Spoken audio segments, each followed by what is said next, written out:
It's clearly Chris Paul because of his age. He's 36. He's in his 16th year. He won't have many more opportunities to win a championship. This is probably his best remaining. Giannis is only 26 years old. He's got plenty of time to win his rings. Sure, it'd be great to get the monkey off his back. He no longer has to have that pressure of can he win a championship riding over his head during the rest of his career. But he's still got plenty of time. Michael Jordan was 28 years old when he won his first ring. LeBron was 27. So Giannis has time. Now, Chris Paul, if he wins a championship, he becomes, in my view, and Nick's view, and many people's view, a top 5 point guard of all time. I'd have him 5th on my list. I think Nick would as well. It separates him from John Stockton, Steve Nash, even Jason Kidd, who won a championship, but he did it later in his career as a role player with Dallas. This is the one thing that's missing from Chris Paul's resume. I know he hasn't won an MVP award, but not many small point guards have. We don't hold that against Isaiah Thomas. We all know he's better than Steve Nash, and Steve Nash won 2 MVP awards. So that's not really something that's held against Chris Paul. But this is a glaring miss on his resume, no title, because many of the games that they lost or series that they lost were largely on Chris. You know, as far as whether it was a bad turnover, a mistake here or there, a bad game at the wrong time, or even injuries. And so if he's able to win this championship, it erases all of that. Similar to how Isaiah Thomas, we don't even really talk about 1987 when he made the bad pass that Larry Bird stole in the Eastern Conference Finals, and Boston went on to win that series when Detroit really looked like they were going to win it. Isaiah erased that because he went on to win 2 championships. Chris Paul can do the same, and all those playoff failures in the past, they get pushed to the periphery, and we focus mainly on him being such a great winner, leader, and champion.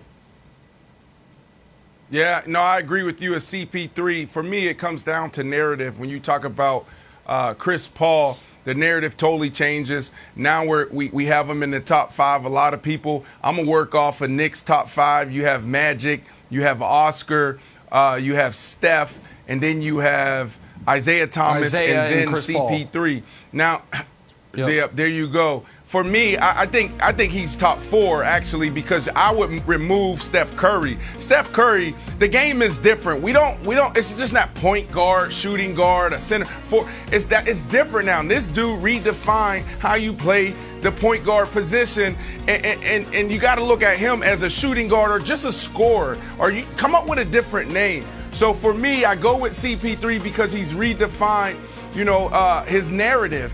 Now we're talking about him as a great leader, not a leader that, sometimes people, embrace it, sometimes they don't. Giannis, the reason why I'm not going with Giannis is too big of a gap in his game, too big of a void that he needs to fill right now. And I know Nick and Wilds, you guys may push back on me on this, but when you think about Giannis, I don't look at Giannis like a LeBron James, Wilds, or even a Kevin Durant where they're holding this weight like, oh, that guy needs to win the championship. Hell, just 2 series ago, we were talking about him. Everybody may not be the best guy on his team. He may be the number 2 guy on his team. We were talking about this guy and saying, oh, he don't have the game that can win a title with the guys around him as is. So, yeah, I got to go with CP3 because of all those reasons. Don't forget the conversations we were just having just 2 weeks ago. So I like CP3 too, and here's why. CP3 has a long, accomplished resume, Nick. You know it. But it's easier to just roll off the tongue. Champion. Winner. That's it. All the other stuff is nice. The way that we have to talk about CP3 now, all these lists of accolades, it's just easier to say champion. So I'm going to give you 2 guys. They've got a ton of accolades.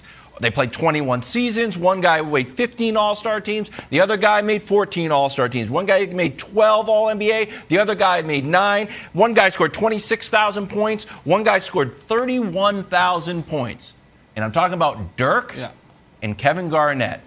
And you know what you remember them doing? You remember Dirk holding the trophy, and you remember Kevin Garnett screaming anything is possible because they're champions. That's right. It defined their career. If they never won, we could run through, Garnett's Defensive Player of the Year and rebounding titles, and Dirk did this. We would do all this stuff to kind of maneuver and properly place them. It's just much easier, like, you know what? Those guys are both winners. They're both champions. It's the same way I want to talk about Chris Paul. That's why I think it's more important for his legacy. So, and I'm going to be the one guy that says Giannis. So let me respond to all that. Then I want to bounce some things off Broussard. Yeah, go. So I think one of the reasons it's so important for those guys, Wilds, is because the great forwards, you do classify them as champions or not. Barkley and Malone are out on their own corner because they didn't win a ring, and that's the corner KG or Dirk would have been, but then they did. With point guards, that's not how it is. So, like, with Broussard, people think Broussard and I... Listen, Broussard's like my grandfather in that we don't agree on many current events, but historically, I trust him implicitly. And so when we're talking about NBA history, I don't think it's outrageous to say that Chris Paul has already passed Stockton, that he's already passed Kidd.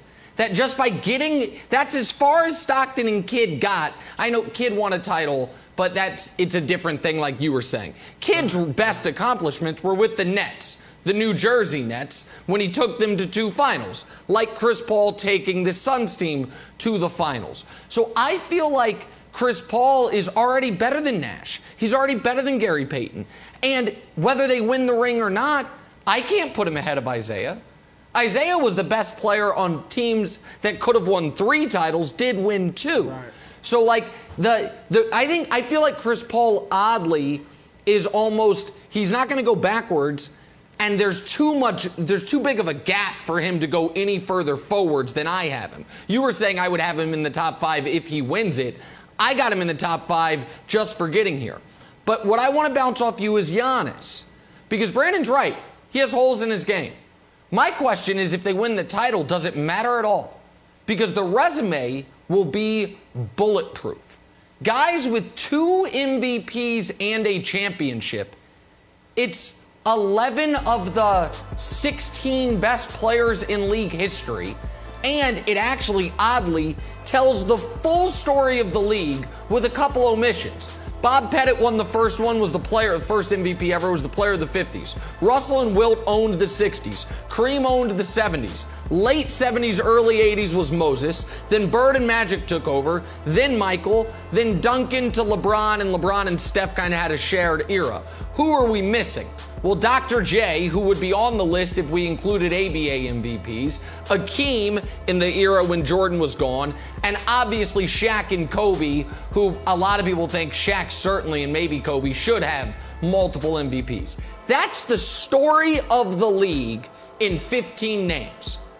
If Giannis joins this list, by the way, guys, the youngest guys ever to win multiple MVPs and a title, he would be the 3rd youngest to ever check all of those boxes. I think only Kareem and Bob Pettit would have done it younger. He would have done it younger than everybody else. To me, Broussard, when we're talking about all-time rankings, if they win this title and Giannis is really good, he's a top 20 all-time player.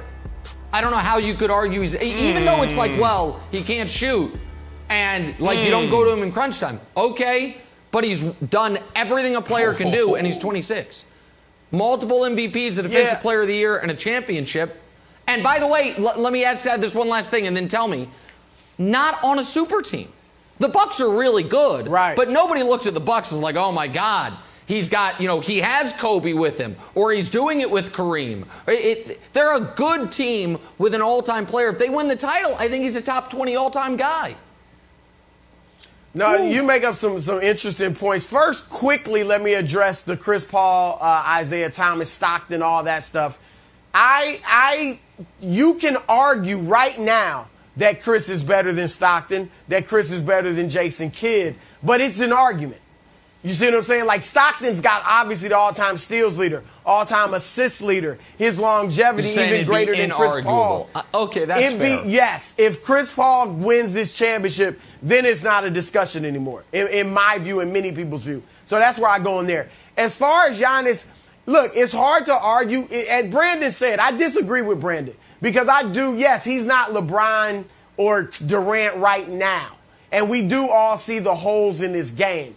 But I do agree with Nick. Giannis is on that level where as long as he doesn't have a championship, we're going to start roasting him, right? Eventually, year after year that he doesn't win, people are going to start looking negatively on him. Yeah, he's great, but that becomes the sentence. Yeah, he's great, but.